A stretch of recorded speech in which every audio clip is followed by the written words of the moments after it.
આણંદના હાળગુડ પ્રાથમિક શાળા ખાતે ₹1.40 કરોડના ખર્ચે તૈયાર થયેલ 10 વર્ગખંડોનું લોકાર્પણ કરાયું.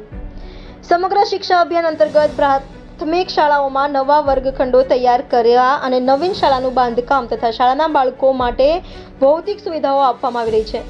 આ અંતર્ગત હાળગુડ પ્રાથમિક શાળા ખાતે ખૂટતા 10 નવા રૂમ ₹1.40 કરોડના ખર્ચે તૈયાર કરવામાં આવ્યા છે, જેનું લોકાર્પણ આજે જિલ્લા પંચાયત પ્રમુખ શ્રી હસમુખભાઈ પટેલ, આણંદના સંસદ સભ્ય શ્રી મિતેશભાઈ પટેલ અને આણંદના ધારાસભ્ય શ્રી યોગેશભાઈ પટેલના હસ્તે કરવામાં આવ્યું હતું.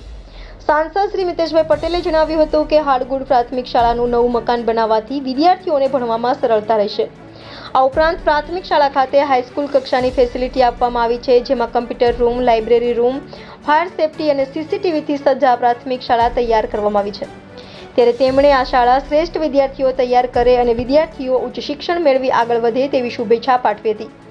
આ પ્રસંગે શિક્ષણ સમિતિના ચેરમેન શ્રી સુનિલભાઈ સોલંકી, અગ્રણી શ્રી રાજેશભાઈ પટેલ, ગામના સરપંચ શ્રી, એસએમસી સમિતિના સભ્યો, પ્રાથમિક શાળાના આચાર્ય હિરેનભાઈ મેકવાન, શિક્ષકો, વાલીઓ, ગ્રામજનો અને વિદ્યાર્થીઓ હાજર રહ્યા હતા.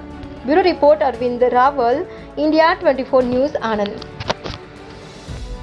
આજ રોજ હાળગુડ મુકામે ટીએમસી નવી શાળાના લોકાર્પણ પ્રસંગે જિલ્લાના અધ્યક્ષ આદરણીય રાજેશભાઈ, ધારાસભ્ય આદરણીય યોગેશભાઈ, જિલ્લા પંચાયતના પ્રમુખ આદરણીય હસમુખભાઈ ટીનાભાઈ, શિક્ષણ સમિતિના ચેરમેન સુનિલભાઈ, ગામના સરપંચશ્રી, એસએમસીના ચેરમેનશ્રી અને સૌ આચાર્યશ્રી, શિક્ષકગણ ખૂબ મોટી સંખ્યામાં આજે આ લોકાર્પણ કર્યું છે.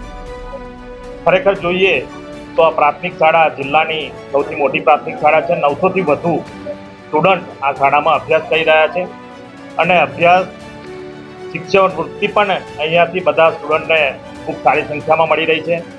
અહીંયા અભ્યાસ પણ ખૂબ સારી રીતે આપવામાં આવ્યો છે. 10 ઓરડાનું આ નવું મકાન આજે આ જિલ્લામાં પ્રથમ એવું બની રહ્યું છે અને ખૂબ સારી સંખ્યા આ જ હાળગુડ ગામમાંથી ભણીને સ્ટુડન્ટ પણ ખૂબ આગળ વધી રહ્યા છે. જ્યારે આદરણીય નરેન્દ્રભાઈ મોદી સાહેબ 2047માં વિકસિત ભારત બનાવવા જઈ રહ્યા છે, ત્યારે પાયાનું શિક્ષણ જે મળવું જોઈએ એ પાયાનું શિક્ષણ હાળગુડ ગામમાંથી દરેક વિદ્યાર્થીઓને મળી રહ્યું છે. આચાર્ય અને શિક્ષણગણનો પણ આ તબક્કે આભાર માની જિલ્લા પંચાયતના પ્રમુખ અને શિક્ષણ સમિતિના ચેરમેન સુનિલભાઈ 300થી વધુ સ્કૂલોમાં 1100થી વધુ ઓરડાઓનું બાંધકામ આવતા 1 વર્ષમાં પૂર્ણ કરશે એવી જે અમને ખાતરી આપી છે. બંને મહાનુભાવોનો દિલથી આભાર માનું છું. અને શિક્ષણને લગતી જે જરૂરિયાત છે આણંદ જિલ્લામાં એ 1100થી વધુ ઓરડાઓ બનશે તો ખૂબ મોટી સંખ્યામાં પાયાનું શિક્ષણ છે. પાયાનું શિક્ષણ આ જિલ્લામાંથી સૌ બાળકોને મળશે.